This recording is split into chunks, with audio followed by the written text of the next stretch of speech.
kaya mong gawin para sa pamilya mo? Ang isang tatay, lakas loob na inaakyat at nililinis ang mga matataas na gusali para buhayin ang kanyang pamilya. Para bigyan ng mukhang balita, Mobile Drone Ray Vicente. Madalas nakalambitin sa nagtataasan ng mga gusali at pinipiling kumita kahit sa lubid lang nakasalalay ang kaligtasan. Yan ang buwis buhay na trabaho ng isang rope access technician tulad ni Jo Marie. Sarap sa paramdam po na nakakapunta sa mga nakakita ko sa nakasabit po sa mataas na building dyan. Kahit buwis buhay yan. Yung kalaban po namin dyan, yung init, so, hangin po yan. Kasi ang taas na po eh.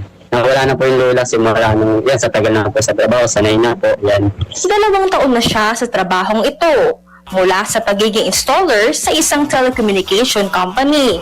Kahit kulang noon sa experience, bumawi na lang siya sa lakas ng loob.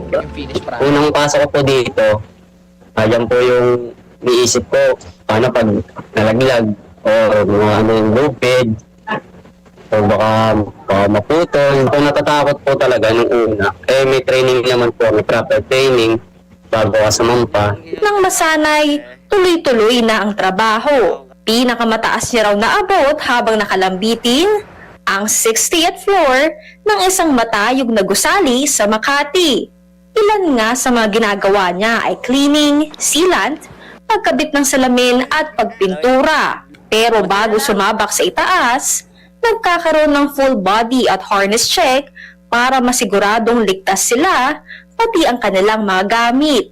Meron po kami dalang timba, tapos may squeegee, at may glass sucker, tapos meron din kami soccer sleeve, yung pang ng sabon, yan, sabon, glass cleaner, acid rain, yung pagtanggal ng dumi, mga tali po yan.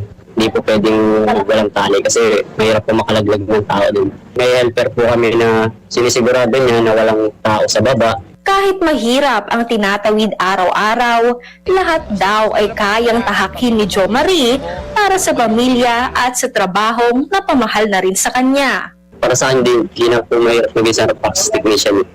Kasi sa tingin po ng iba, kahit mahirap nakakatakot buwis buhay, pero pag mahal mo ang trabaho mo, mas magano kung magagawa yung trabaho. Tapos sasama mo pa ng katrabaho mo na sama pa ng mga trabaho na nagkakaisa sa trabaho, yan. Inisip ko na rin po yung pamilya ko kung yan. Para sa kanila rin po yung ginagawa ko, ganyan. Napanganib man, nagpapatuloy pa rin daw si Jo Marie sa pag-akyat para maabot ang pangarap at ginhawa para sa kanyang pamilya. Mga kapatid, Mobile Journalist Ray Vicente po, hatid ang mukha ng balita.